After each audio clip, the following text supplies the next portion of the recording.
Resident commissioner చెప్పొచ్చు. నేను ఇక్కడున్న కమిషనర్ కూడా మీ సమస్యలు మా పెద్దలు మిత్రుడు శ్రీనివాస్ రెడ్డి గారికి నేను సూచన చేస్తున్నా. వీళ్ళ అక్రిడేషన్ కార్డులు కానీ భద్రత హెల్త్ ఇష్యూలో కానీ ఇట్లాంటి ఇష్యూస్ ఏమున్నా శాశ్వత పరిష్కారం ఒక గైడ్ లైన్స్ పెద్దలు శ్రీనివాస్ రెడ్డి గారు చెప్పినట్టు చిన్న పత్రికలు మధ్య తరహా పత్రికలు పెద్ద పత్రికలు వీటిని ఏ విధంగా డిఫైన్ చేయాలి, government of India guidelines ఏంది, election commission of India guidelines ఏంది, పత్రికలు అంటే ఏంది, పొలిటికల్ పార్టీ ఓన్డ్ జర్నలిజం ఏంది, ఆ పత్రికలు ఏంది అనే దాంట్లో కూడా డెఫినేషన్స్ ఉన్నాయి. వాటన్నిటిని క్రోడీకరించి కొత్త విధి విధానాలను తయారు చేయండి. మీరు ఇచ్చిన విధి విధానాల మీద చర్చ చేసి క్యాబినెట్లో అప్రూవల్ ఇచ్చి దానికి చట్టబద్ధత కల్పించే బాధ్యత నాది. ఎందుకంటే కొన్ని పనులు ఆటోమేటిక్గా జరిగిపోవాలి. ఒకసారి ఒక రూల్ ఫ్రేమ్ చేసుకొని గైడ్ లైన్స్ ఫ్రేమ్ చేసుకుంటే ఆ ఫ్రేమ్లోకి వస్తే ఆటోమేటిక్గా పని జరిగేటట్టు. ప్రతిసారి మళ్ళీ రావాలా, అడగాల, ప్రతి వ్యక్తిని నేను ఎగ్జామిన్ చేయాలనేది పరిస్థితి ఎందుకు? ఒక సిస్టమ్ తయారు చేస్తే సిస్టమ్ ఆటోమేటిక్గా దాని ప్రాసెస్లో అది నడవాలి అనేది, వ్యవస్థల్ని రివైవ్ చేయాలనేది నా ఆలోచన. అన్ని శాఖలలో గంటల కొద్దీ ఈరోజు సమీక్షలు చేస్తున్నది. దెబ్బతిని ఈరోజు వ్యవస్థలు కూలిపోయే పరిస్థితి వచ్చింది కాబట్టి ఆ వ్యవస్థల్ని నిలబెట్టడానికి, వాటిని బలోపేతం చేయడానికి, వాటిని నడిపించడానికి విధి విధానాలు ఖరారు చేస్తున్నాం. మనకు టూరిజం పాలసీ లేదు, ఎనర్జీ పాలసీ లేదు, స్పోర్ట్స్ పాలసీ లేదు.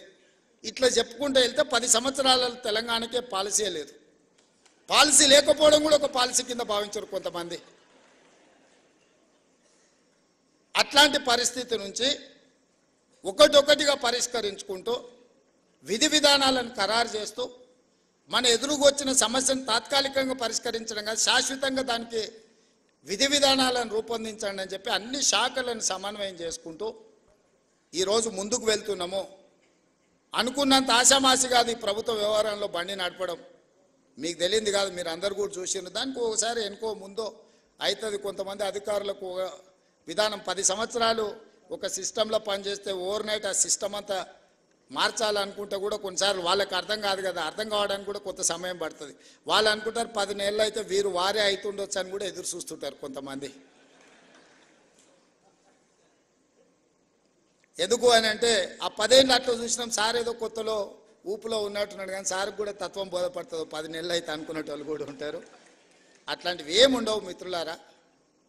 మేము మీలో ఒకరమే. మీ సమస్యలను పరిష్కరించే బాధ్యత మాది. అదేవిధంగా ఇంకొక మాట చివరిగా నేను ఒక మాట చెప్పదలుచుకున్న, సార్ అన్నీ చెప్పింది కానీ మేము అడిగింది కానీ మేము కోరుకుంటున్నది చెప్తలేడని అనుకుంటున్నారు.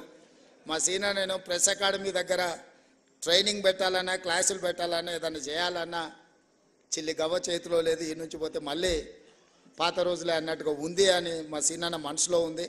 అందుకే ప్రెస్ అకాడమీ దగ్గర ఒక 10 కోట్ల రూపాయలు మీ దగ్గర పెట్టుకోండి.